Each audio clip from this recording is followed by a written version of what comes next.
రాష్ట్రీయ లోక్దల్ ఆధ్వర్యంలో చేపట్టిన దీక్షా శిబిరానికి చేసినటువంటి నా మిత్రులందరికీ ఆర్ఎల్డి నాయకులందరికీ కూడా నా హృదయపూర్వక నమస్కారం, స్వాగతం, శుభాంజలి.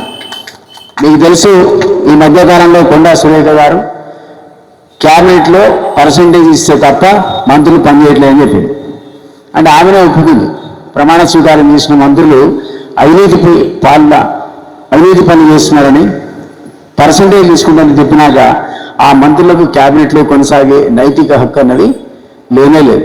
ఆ కారణం చేతనే ఈరోజు మనం దీక్షా శిబిరంలో పెట్టిన మొదటి ఐటమ్ ఏంటంటే అవినీతి పరులైన మంత్రులను తక్షణమే బర్తరఫ్ చేయాలి. ఈ డిమాండ్ ఎవరికి? ఈ పూటకి సీఎం కూడా అడుగుతున్నాం, ఆయన ఏ పూట గవర్నర్ అడుగుతున్నాడు. ముందు సీఎం చూసుకోవాలి ఎవరు తన వెనుక గోతులు అవుతున్నారు. ఆల్రెడీ ఆయన సీటు కోసం గోతులు అవుతున్నారు. ఇప్పుడేమో డబ్బులు సంపాదించే కార్యక్రమం పెట్టుకున్నారు. డబ్బులు ఎక్కువైతే ఆయన తీసి ఆయన కూర్చుంటాడు ఆ మంత్రి. కాబట్టి ఎవరు అన్నది ఆయన తెలుసుకోవడానికి పెద్ద సమయం పట్టదు. మీడియాలో పుంకాలుగా పేర్లు వస్తున్నాయి. మరి నేనైతే ఇప్పటికే చెప్పదలుచుకోలే, కానీ ఈ మీటింగ్ దీక్షా సందర్భంలో సీఎం చర్యలు తీసుకోకపోతే మాత్రం ఖచ్చితంగా పేర్లతో సహా గవర్నర్కి ఇస్తా. మనందరం పోయి గవర్నర్ గారు కలుద్దాం. ఎందుకంటే గవర్నరే ఈ మంత్రులను వాళ్ళని ప్రమాణ స్వీకారం చేయించాడు.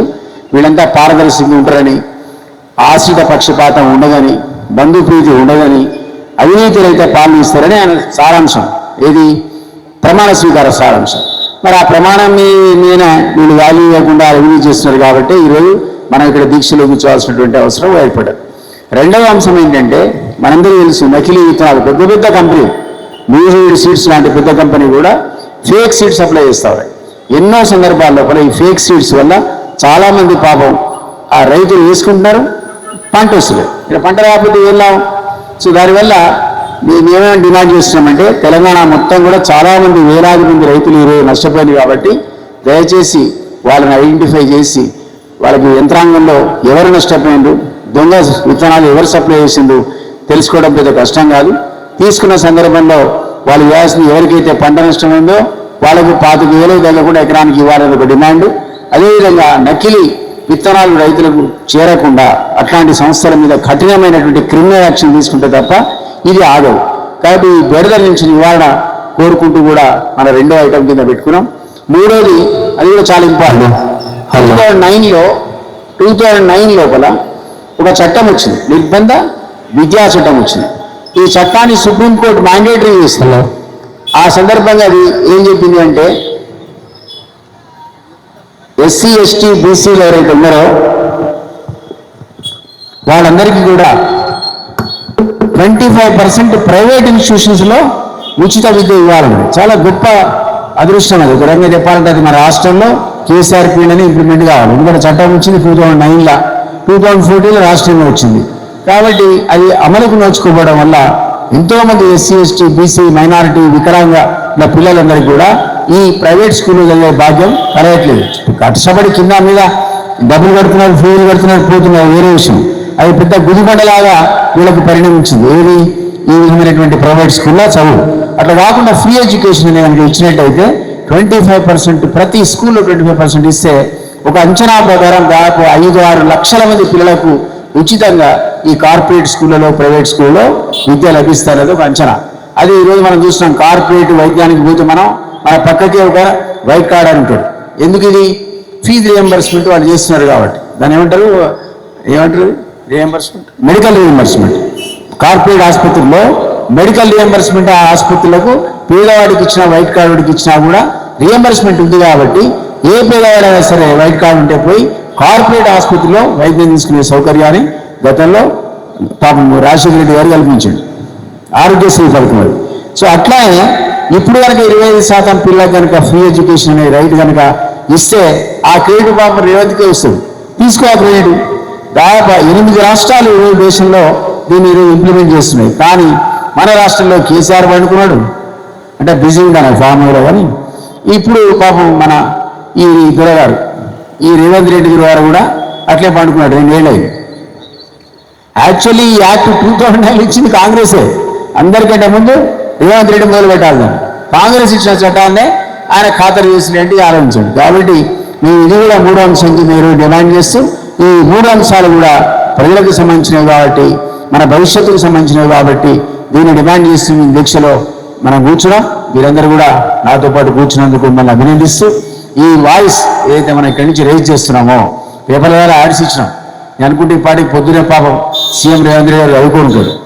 చదువుకోకపోతే రేపు వచ్చే వార్తలనే చదువుతాడు. మా మీడియా మిత్రులకు రిక్వెస్ట్ చేస్తున్నా, రేపన గట్టిగా పతాక స్థాయిలో రాయండి. అప్పుడన్నా మా రేవంత్ రెడ్డి గారు చదువుకుంటాడు. ఇది కాంగ్రెస్ ఇచ్చిన చట్టం కాబట్టి ఇది ఇంప్లిమెంటేషన్ కావాల్సిన అవసరం ఉంది. ఆయన మీదనే బిగాల మీద ఆయనకు ఎక్కువ బాధ్యత ఉంది మనందరికంటే అనేది వారిని గుర్తు చేస్తూ, మీ అందరూ కూడా దీక్షా శిబిరంలో ఇది మనకు పోలీస్ పర్మిషన్ ఉండి 2 o'clock వరకే ఇచ్చారు. మనం 4 వరకు అడిగినాం. సరే ఏదో ఇచ్చాడు, లేదా కోర్టు ఇవ్వాల్సి వచ్చారు. పుణ్యాత్ములు ఆ మంత్రం వాళ్ళకి ధన్యవాదాలు తెలియజేస్తున్నాం. అధికారులకు, పోలీసులకు కూడా మనం వారు ఇచ్చిన టైం ప్రకారం 2 గంటలకే క్లోజ్ చేద్దాం. ఈ దీక్షా శిబిరం ఇప్పటి నుంచి 2 గంటల వరకు కూర్చోవాలి. ఎవరు లేవద్దు, ఏదైనా పక్క పోల్చుకుంటే తప్ప సీరియస్గా ఇక్కడ కూర్చోండి. తర్వాత మా మల్లేష్ మీకు బిర్యానీ కూడా తినిపిస్తాడు ఇవాళ, అది కూడా తినండి. అంటే ఇంకా జాగ్రత్త మళ్ళీ మీ ఊళ్ళోకి పోండి. ప్రతి నిత్యం జ్ఞాపకం పెట్టుకోండి, ఎవ్రీ మంత్ ఒక ప్రోగ్రామ్ ఉంటుంది. ప్రజలకు సంబంధించిన ఇష్యూస్ మీద మేము ఇక్కడ కూర్చుంటాం, మీరు జిల్లా కేంద్రాలకు కూర్చోవాలి. ఇప్పుడు 6 అధ్యక్షులు ఇచ్చిన జిల్లా అధ్యక్షులు, చాలా సంతోషం. అందరు నాతో RLD నుంచి అప్పటి నుంచి అసోసియేటెడ్ వాళ్ళే మళ్ళీ వచ్చింది. ఇప్పుడు కొత్త వాళ్ళని కూడా మనం పెట్టుకోవాలి. నేను అతి త్వరలో గోపాలరెడ్డి గారు మన వైస్ ప్రెసిడెంట్ ఆర్గనైజింగ్ ఆయన, మొత్తం ఆర్గనైజేషన్స్ ఆయన చూస్తాడు. సిద్ధార్థతో పాటు కలిసి లేదా ఇంకెవరు ఒకరిని పెట్టుకొని ఒక్కొక్క జిల్లా టూర్ చేసి అక్కడంతా సంస్థాగత నిర్మాణం చేస్తాడు. మిగిలిన జిల్లా వీటిలో కూడా అతి త్వరలో కమిటీలు వేసుకుంటాం. ఆ కమిటీలు ఏర్పరచడం అనేది అయిపోయిన తర్వాత వెంటనే మనం ఈ ప్రోగ్రామ్ స్టార్ట్ చేయాలి. ప్రజలకు సంబంధించినటువంటి ఏ సమస్య అయినా సరే ఇక్కడ మేము కూర్చుంటాం, మీరు జిల్లా కేంద్రాల్లో కూర్చోవాలి. వీటన్నిటిని కూడా మీకు చేస్తేనే RLD ప్రజల్లో ఉన్నదనే భావన కలుగుతుంది. జ్ఞాపకుంటే 2012 నుంచి 2014 వరకు RLDని బ్రహ్మాండంగా నడిపాం. RLD ప్రజా ఉద్యమంలో పాల్గొనే పేరుంది. అజిత్ సింగ్, జయంత్ సింగ్, అజిత్ సింగ్ గారు పాపం లేట్ అజిత్ సింగ్ గారు చనిపోయింది ఆయన కోవిడ్ కారణం వల్ల. ఆయన కుమారుడే మనకు స్కిల్ మంత్రి. మొన్న కూడా చెప్పాడు, సామాజిక తెలంగాణ కావాలని కొట్టాను నేను, కానీ రాలేదని బాధ కలుగుతున్నాడు. ఆయన హిందీ మీకు అర్థమైందో లేదు, కానీ సామాజిక తెలంగాణ అన్నాడు.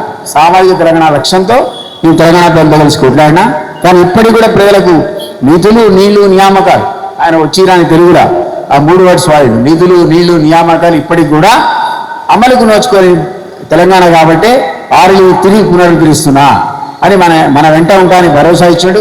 మనకేం భయం లేదు. పెద్ద జాతీయ పార్టీ 6 రాష్ట్రాల్లో ఉంది. యూపీలో పవర్ఫుల్ రైతుల పార్టీ, మనది కూడా రైతుల పార్టీ.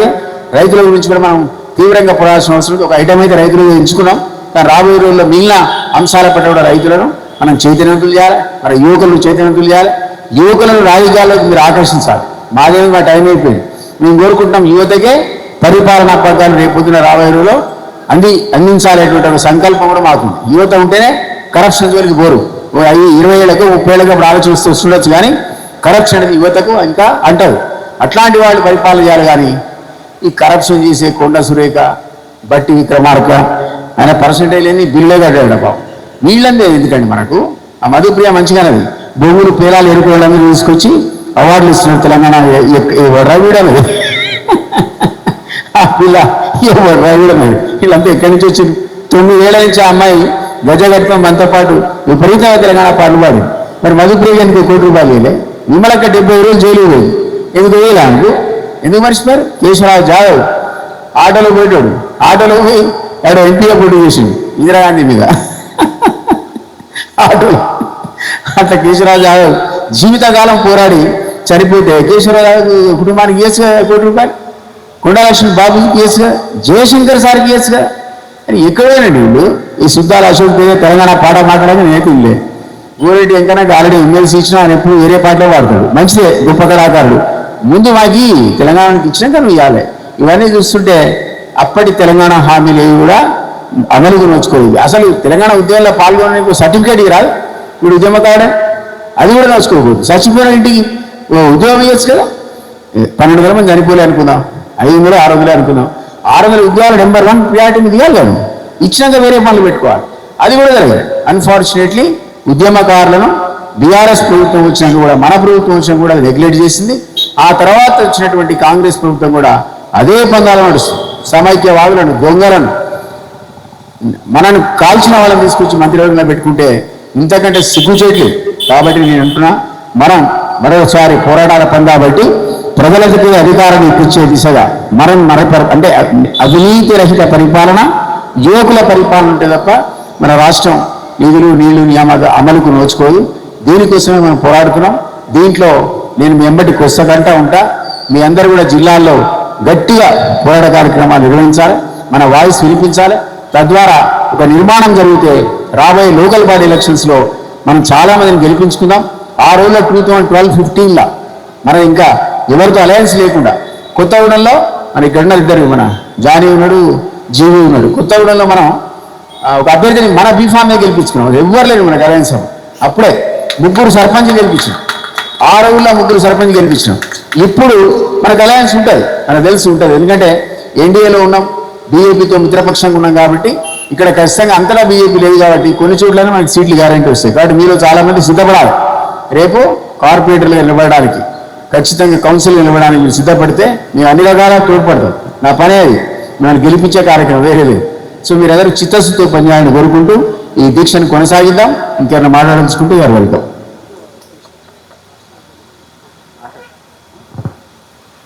ఇప్పుడు మన రాష్ట్ర ఉపాధ్యక్షుడు కోమటిరెడ్డి గోపాల్ గారు మాట్లాడారు. ఈరోజు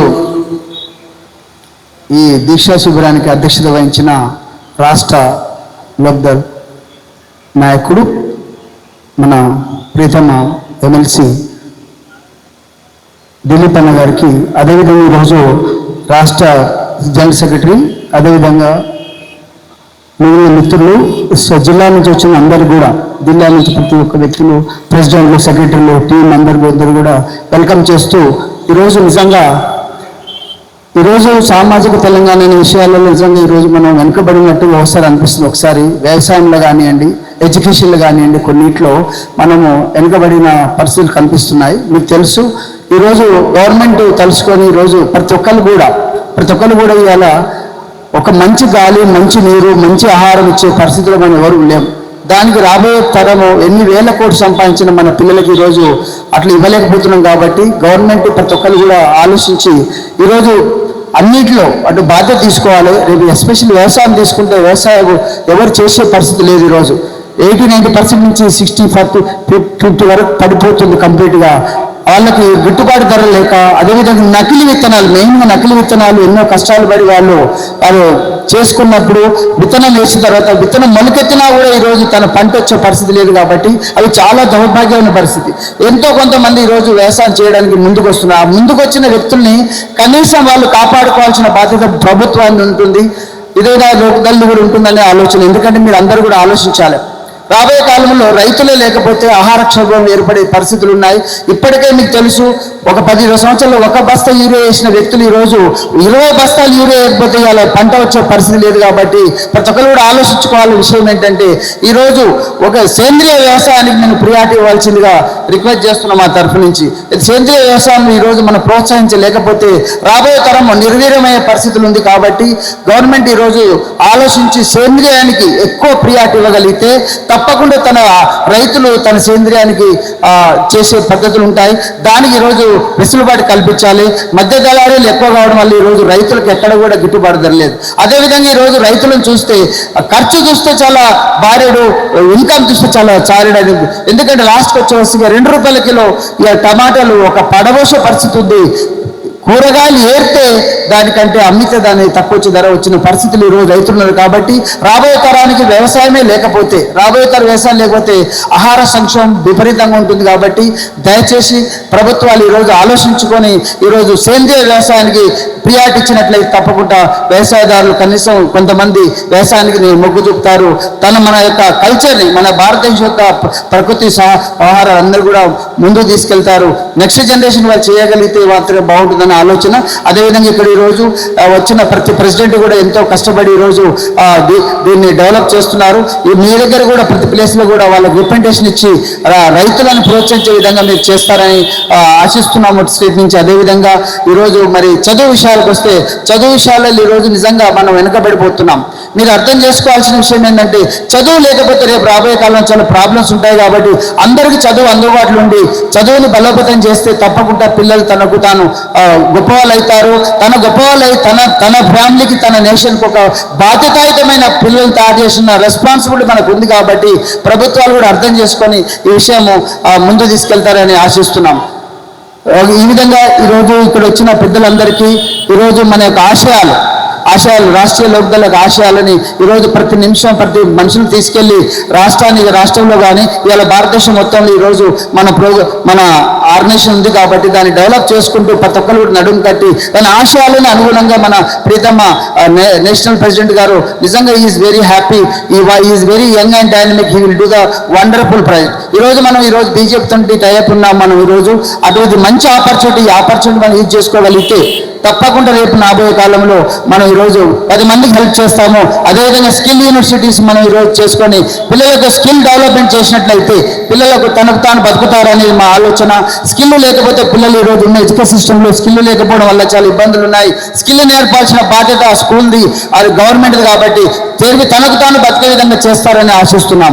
thank you so much for this opportunity. All my RLD లీడర్స్కి అందరూ కూడా, మహిళా మూర్తులకు అందరికీ కూడా ధన్యవాదాలు తెలియజేస్తూ, మీరు మీ ప్లేస్లలో సమస్యలు ఉంటే దాని మీద ఆలోచించి మీరు చేస్తారని నారాయణ గారు స్వాగతం పలకవలసిందిగా రిక్వెస్ట్ చేస్తున్న ఆల్ ద లీడర్స్. అదేవిధంగా మీ ప్రతి ఒక్కరు కూడా ఆలోచించి సంస్థాగత ఎన్నికల్లో రాబోయే కాలంలో ప్రతి జిల్లా level, mandal level, village level మనం ఆర్గనైజ్ ఎగ్జామ్ చేసి రైతులకు సపోర్ట్ చేస్తారని ఆశిస్తున్నాను. Thank you so much for this opportunity all my RLD leaders. Thank you so much. Thank you. Narayana గారు చిరకాల మిత్రుడు, సామాజిక తెలంగాణ కోసం పోరాడినటువంటి వ్యక్తి, ఆయన మంచి స్పీకర్ కూడా. వారు మనకు సంఘీభావం చెప్పడానికి క్యాంప్కి వచ్చారు. వారికి నా హృదయపూర్వక స్వాగతం, ధన్యవాదాలు తెలియజేస్తూ కిన్నెర సిద్ధార్థ మాదిగను ఒక 2 నిమిషాలు మాట్లాడాల్సిందే కోరుతున్నాను.